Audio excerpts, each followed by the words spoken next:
Hello, hello, hello. Good morning, everybody, and welcome back to Hot Mess Life Coach with me, your host, Brian Hogan, a hot mess and a life coach. This is episode 2. This is the show for people trying to get it together while the world falls apart. Or I should say seems to fall apart, because as we talked about last week, the world is not actually falling apart, but it's getting stronger and stronger every day. Today, what I want to talk to you guys about is authentic happiness, which is a concept that comes from this book by Dr. Martin Seligman. Dr. Martin Seligman is the founder of positive psychology, which is a movement in psychology that wants to look more at what causes positive emotions, what causes happiness, rather than trying to cure things that rather than looking at mental illness, it looks at positive emotion. And so it looks in the direction of how to study human flourishing, how to study thriving. And this concept is about the idea that happiness has more than just one simple domain, which we tend to think of as the domain of hedonistic pleasure. But actually, one of the key concepts that Dr. Seligman discovered is that there is more than one kind of happiness. Some are temporary and some are more long lasting. Positive emotions, obviously, are the key to happiness of all types, but not all positive emotions are created equally. There are positive emotions related to pleasure. There are positive emotions related to purpose. And there are positive emotions related to meaning. I'm still having fun with my captions, as you can see, and trying to make all that work. So today's topic, authentic happiness. I forgot to put these up at the beginning. Okay, so this last category, positive emotions that come from meaning. This has the power to provide the most happiness because the positive emotions are more authentic, meaning they're the most aligned with who we truly are as human beings, which is good-natured, kind-hearted, and peace-loving. I know that sounds like a shock considering what we see on the news all the time, but in the book, excuse me, in the book, How Enlightenment Changes the Brain, Dr. Andrew Newberg reminds us that 90% of the population of the earth are kind-hearted, peaceful, peace-loving people. And this is borne out by countless meta-analytic studies on brain function, on human behavior. But we would not be able to tell this from tuning in without discernment to the nightly news or the weekly op-eds, because they're always ringing the doom bell and they're always reminding us of the worst possible crap that could possibly happen, that just happened, or that will happen. So we have to find a way to tune past culture into the truth of what's happening on our own bodies, minds, and hearts, and the truth of what's actually unfolding on the planet, which is 90% or more happiness, peace, joy, and love.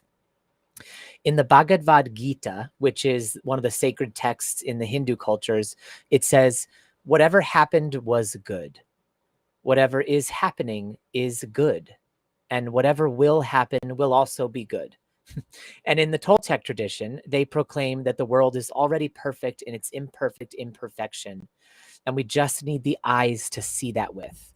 These eyes are given to us by the practice of authentic happiness, which is attained through kindness and the exercise of love, not through the pursuit of simple pleasure.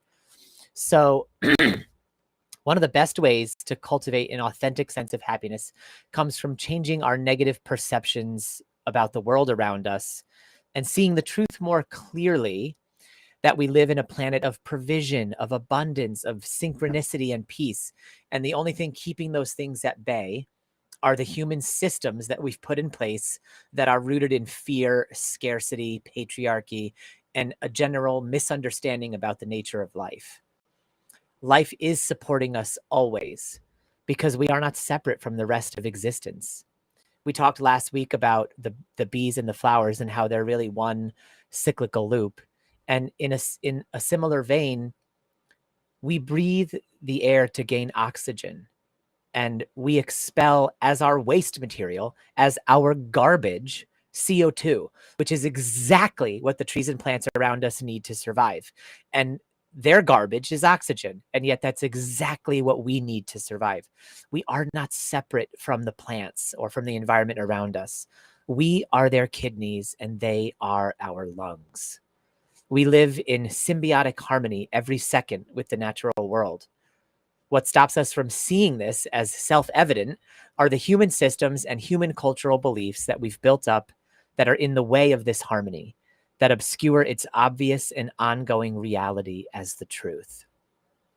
Temporary happiness comes from things that give us positive emotions, but not purpose or meaning, like pleasurable things, good tasting food, masturbation, drugs, TV. These are shortcuts to positive emotions, and they do lead to happiness. But the random controlled trials that study pleasure consistently bear out its temporary nature. It works, but short term and on a shallow level. In an exercise in one of his positive psychology classes, Dr. Seligman did an experiment to test the theory that happiness might come more readily from kindness than it does from simple pleasure-seeking behaviors like having fun. In this experiment, every student in the class before the next week's class undertook one pleasurable activity and one philanthropic activity, and they were tasked to write about both of them. The results were life-changing for the students. The afterglow of the pleasurable activities, like hanging out with friends, watching a movie, or eating a hot fudge sundae, paled when compared to the philanthropic activities. And when the acts of kindness were spontaneous, and when they were based on the doer's natural strengths, and this is a key, the entire day seemed to go better for the would-be philanthropists. One student got a call from her nephew during that week, and he was asking her for help with his arithmetic homework. After an hour of tutoring him, she reported, astonished by her own results, that her entire day went better and that she felt mellower and that she could listen to people better. And she actually got the sense that people liked being around her more. So it not only affected her, but it affected the way she was relating to the people around her. This type of kindness is a form of gratification, which is different than a simple pleasure. The difference is that a pleasure is something anyone can engage in at any time for any reason, but a gratification calls on your specific strengths and asks you to rise to an occasion of some kind, however small or epic the occasion might be. It could be saving the planet, or it could be helping your nephew with his arithmetic homework. But either way, you're rising to an occasion. This immersion in a task, this absorption that is caused by rising to the occasion, inspires the lasting sense of authentic happiness in us. This is not necessarily accompanied by a separate emotion like joy or peace, but this type of lasting happiness is rather marked by a total engagement in the task at hand, resulting in a loss of self-consciousness. This loss of self-consciousness is the trigger that brings about authentic happiness. The science seems to be showing us that when we drop the sense of self, we enter the stream of authentic happiness that is available to all of us all the time. This is echoed by the mystics of many cultures. Swami Dayan Gayton describes the 3 stages of enlightenment, and the third and final stage is described as ocean, wholeness, no self, and pure being. Buddha has been quoted as saying, "To study the way is to study the self. To study the self is to forget the self. But to forget the self is to be enlightened by all things." So kindness is this superpower of positive emotions because it leads to a sense of transcendence that produces the most enlightened and long-lasting kind of happiness that we can experience. Not just according to mystical texts, but according to scientific research and random controlled trials done by Martin Seligman and his cohort at the University of Pennsylvania. But so this is like a really beautiful thing for us to understand. Kindness is our way forward to true and lasting happiness. But small forms of happiness can actually boost cognitive function, creativity, and innovation as well. In one experiment, people are given a box of matches, some tacks, and a candle, and they're asked to attach the candle to the wall in such a way that no wax will drip on the floor when they light it. This requires a creative solution. When the experimenters prime subjects with positive emotions, like even slightly, like, here's a box of candy, or read some cartoons, or let me tell you some jokes, or listen to some jazzy music, they invariably do better on this task, which involves tacking the box of matches to the wall, emptying it out first, tacking it to the wall, and then using it as a candle holder. That's the creative solution that has to pop into their minds ultimately, that the box of matches isn't just there to light the candle, but it can actually also be used in the experiment. The control group, who are not primed with positive emotions, invariably do worse on this exercise. So positive emotions prime us to become our best selves. Happiness is not only happy, it is useful too. There are 3 ways to live at the higher end of our set happiness range by decreasing negative emotions. But there are also ways to increase our ability to feel positive emotions and break out of our set happiness range. So, as a person who doesn't love math, but who does love a step-by-step process, I'm going to share with you one simple equation from Dr. Seligman's book about authentic happiness. So here it goes. And I promise, oh, it won't, there we go. Will it show? Come on now. Okay, there we go. So this is hopefully the only equation I will ever show you ever on Hot Mess Life Coach, because I'm a hot mess when it comes to math and all kinds of other things, but this is emotional math. So it's H equals S plus C plus V. And the H stands for your level of enduring happiness. The S stands for your set range of happiness. The C stands for the circumstances of your life, like your current life circumstances. And the V stands for factors that are under your voluntary control. So with this equation, your enduring level of happiness is equal to your set range of happiness plus your circumstances plus factors that are under your voluntary control. So right here from this equation, we can see that your set range of happiness is not the be all end all of how happy you can become. The V, though, the circumstances that are under our voluntary control, or the factors under our voluntary control, rather, is the single most important aspect of positive psychology and of learning how to have enduring authentic happiness. So we're going to focus mostly on the V. But starting with the H, we need to make a distinction between enduring happiness and momentary happiness. This H, enduring happiness, is what we are after. It's the quality that makes us say long-term, I'm actually happier. Momentary happiness can come from being flirted with, or from chocolate, or from someone letting you in traffic, but it doesn't really endure. And then there's the S, which is what positive psychologists, and I suppose now what I will call negative psychologists or regular psychologists, they refer to as your set range of happiness. There is some evidence for a set range, but it is not entirely fixed.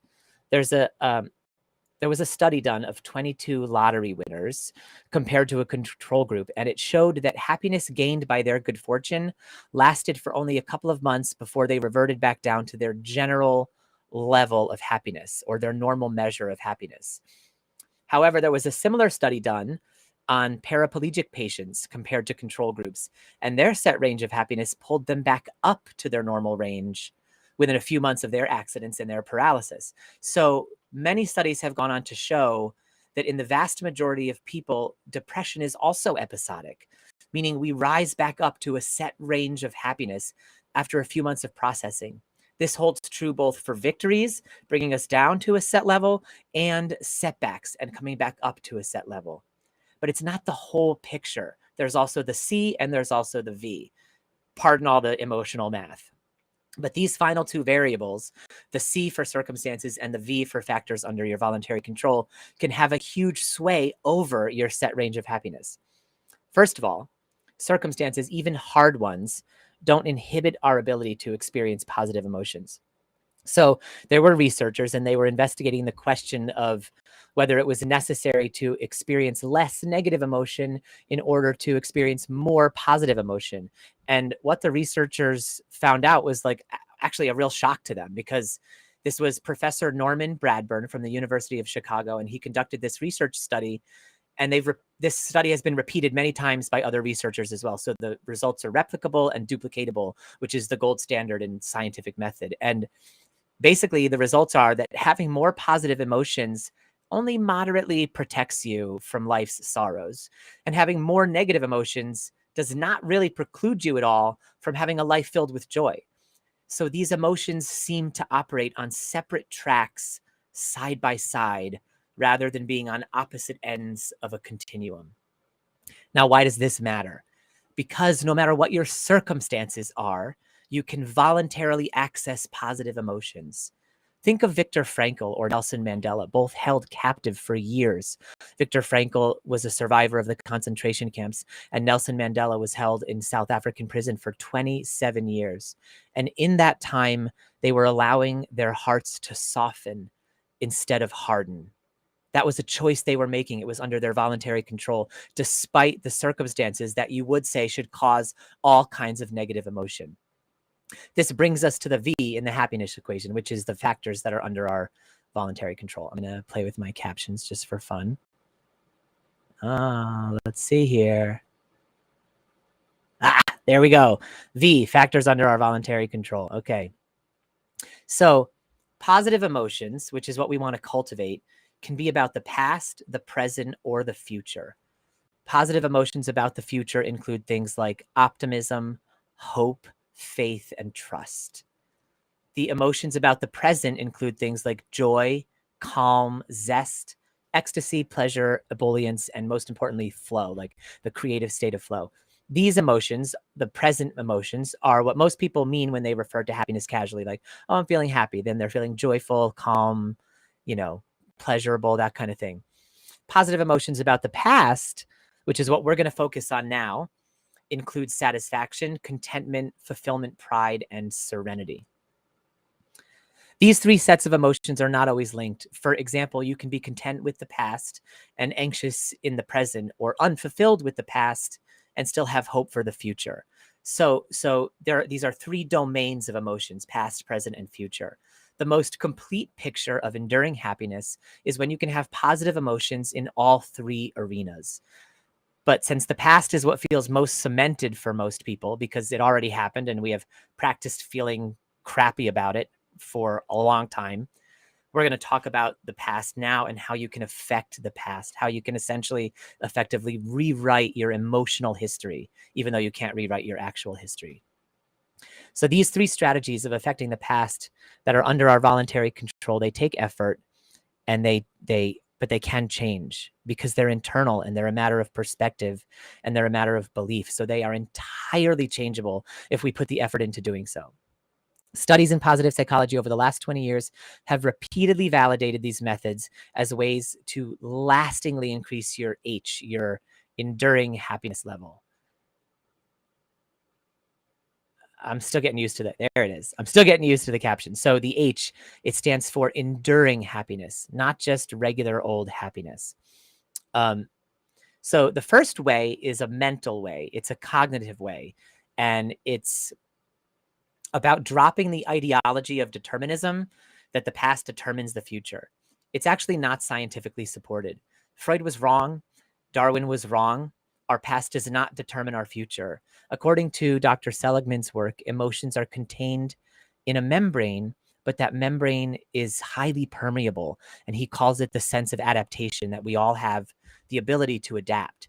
So we have this ability to change negative emotions about the past by learning to adapt in the present. We can learn to savor the good moments of our lives, the ones that already happened, and dwell less on the negative ones. This takes a simple willingness to doubt the cultural dogma of Freud and his colleagues that says what happened in your childhood determines the rest of your life. It turns out there's actually very little scientific evidence to support that view. And in fact, the expression of overt hostility in the present has more to do with determining our future than past events. So if we can find a way to cultivate present positive emotions and past positive emotions, that has more of an effect on determining our future than the past circumstances ever could have. So if you cultivate a sense of hope despite your past, you're no longer imprisoned by it. Science says so. Sorry, science says so. So that's the first one. Drop the limiting beliefs about past determinism. You are not imprisoned by what happened to you in the past. The prison is the way you think about the past in the present moment, and that can be shifted. So the second practice, number 2 and 3 are emotional. These are the ones where you can really get in there and take time and slowly change your emotional resonance with the past. Number 2 involves emotionally changing the good memories associated with your past by concentrating on gratitude. This is not groundbreaking. This is not rocket science. This is just a gratitude practice I'm talking about, but it takes real effort. What this looks like is recounting moments in your past where good things happened and savoring those by choice, deliberately savoring those good moments. So you cultivate a sense of satisfaction with those aspects of your past instead of focusing all the time on the areas where things went wrong. The innate negativity bias that we have as a human species makes this challenging to do because the things that went wrong, we remember them more readily, but it is not impossible to do this. So remember the positive emotions that are associated with past. These are satisfaction, fulfillment, contentment, pride, and serenity. So the trick is to start there. You start with those. You just ask yourself, what has happened in my life where I felt that way, where I felt fulfilled, where I felt serene? And then savor that moment. Do this with a new event every week for 7 days. So every day for 7 days, you savor the same event for 5 minutes a day, just 5 minutes a day. That's 35 minutes a week of savoring with gratitude and rewiring your brain to notice it more in your past. You are, in a sense, rewriting your own history by bringing awareness to truth, to actual truth, to things that happened to you that your negatively biased mind has forgotten all about or glossed over. So, excuse me, that's number 2. Number 3 is to emotionally change the bad memories associated with your past by concentrating on forgiveness. And this is obviously the hardest one. It's very hard for people, and no one likes to be told to forgive. But here's the thing, the science behind this shows that forgiveness is inversely proportional to life satisfaction. So the more grudges you hold, the less satisfied you will be with life. Whether you want to forgive or not is up to you. But if you forgive, it leads to happiness. And just to be clear, forgiveness is also a solo act. It does not involve anyone else. Forgiveness does not mean you are pardoning people. You can forgive a narcissist in your own internal stance and still not want them in your life. You can forgive a deadbeat parent but not want to rekindle the relationship. Forgiveness is for you. It is not for them. It's a way to set yourself free. It is not a way of condoning or approving of other people's behavior. It's a way of allowing yourself to move on. Forgiveness can be systematically reached through a process called the REACH method.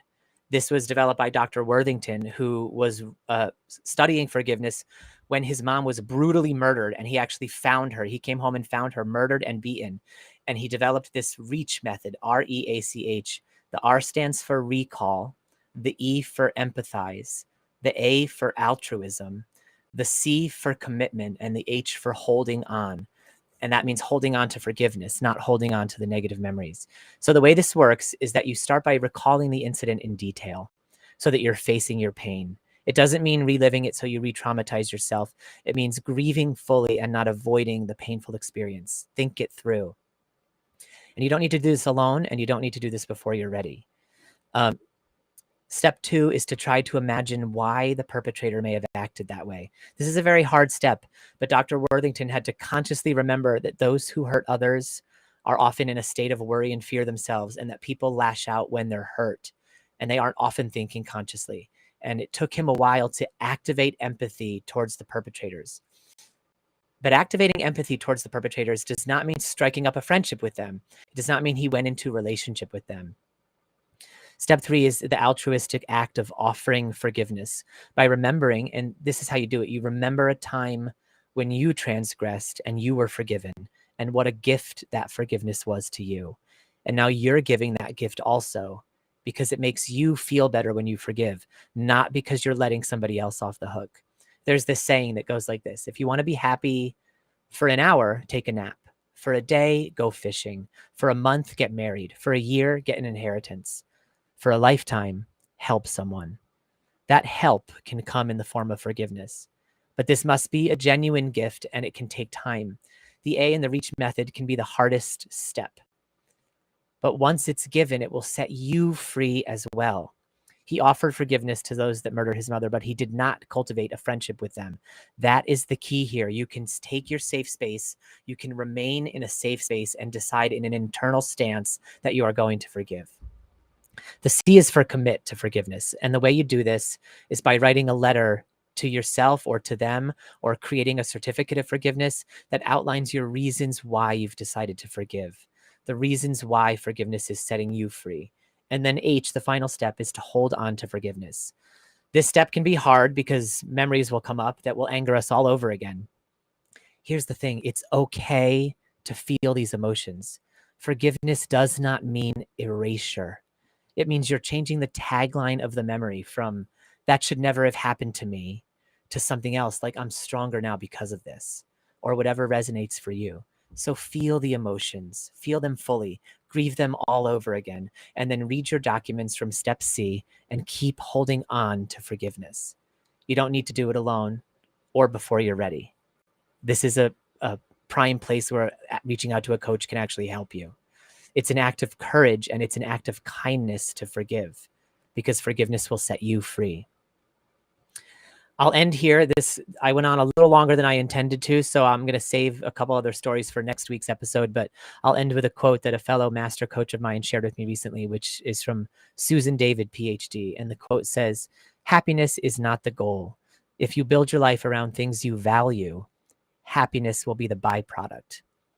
Happiness is a goal in some ways, but pleasure is not the goal. So happiness, if you find the things you value, like kindness, like forgiveness, like peace, like freedom or gratitude or love, when we value those things, when we build our life around those things that we value, we build a life where happiness can soar. So we value freedom from pain. We value helping others. I'm going to leave you with this question instead of going to questions today. What else do you value? What do you value? Take some time to think about that. Build your life around the things that you value and watch your happiness level soar. I'll probably continue in next week's episode to talk a little bit more about forgiveness and answer some of the questions that came in. I also had a story about a time when it was hard for me to forgive that I will share next week. So until then, this is Brian Hogan, your hot mess life coach, signing off and saying thank you so much for being here. It has been a pleasure to talk to you about authentic happiness today, to talk to you about something that's near and dear to my heart, which is forgiveness, even though that's very hard. If you want to learn more about what I do, you can visit my website down below at www.lifestoryhacking.com. If you found this episode valuable, I would love it if you would follow, like, subscribe, hit the bell, depending on where you're watching this. Or if you know someone that this might help, then please feel free to share it with them. Thank you so much for being here. I love you all. See you next week at 10:30.